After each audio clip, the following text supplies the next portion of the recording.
তো দর্শক, এই লোকেশন হচ্ছে রতনপুর বিল। এখানে একটা ছোট্ট একটা কল আছে।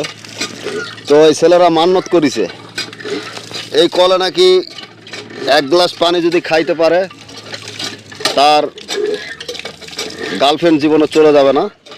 তো এই ছোট ছোট ছেলেরা মান্যত করেছে যে আমি একটা মেয়েকে ভালোবাসি, সেই মেয়ে যাতে আমাকে ছেড়ে ধোকা দিয়ে না যায়। তো এই মান্যত করে এই কলের পানি খাচ্ছে।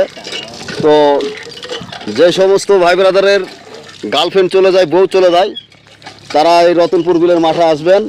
এই যে সামনে গুচ্ছ গ্রাম আছে, লোকেশনটা হচ্ছে গুচ্ছ গ্রামের সামনে যে মাঝখানে যে রাস্তাটা, এই রাস্তায় একটা কল আছে।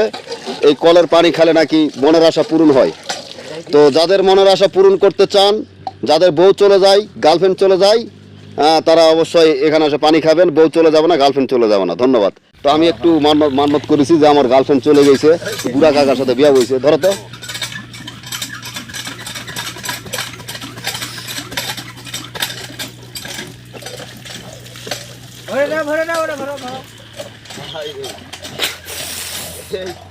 এই কলের পানি তুলতে যেমন কষ্ট,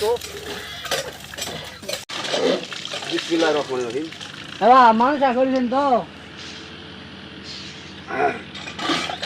মনের নিয়ত করেছি, যে গার্লফ্রেন্ড বুড়া কাকার বাসুর ঘরে চলে গেছে, আমার যে গার্লফ্রেন্ড, ওই গার্লফ্রেন্ডের একটা কথা বলতে চাই। তুমি বুড়া কাকার বাসুর ঘরে গিয়ে যদি সুখ পাও, ওখানে থাকে যাওয়া, না সুখ পাইলে এই যে পানির কসম করে বলছে তুমি আমার কাছে চলে আসো, ঠিক আছে? এই পানিটা খেলে নাকি মনের আশা পূর্ণ হয়। তো আশা করলাম তুমি তাড়াতাড়ি আমার কাছে চলে আসবা। ভালো থাকবেন, সুস্থ থাকবেন, ভিডিওটা শেয়ার করবেন।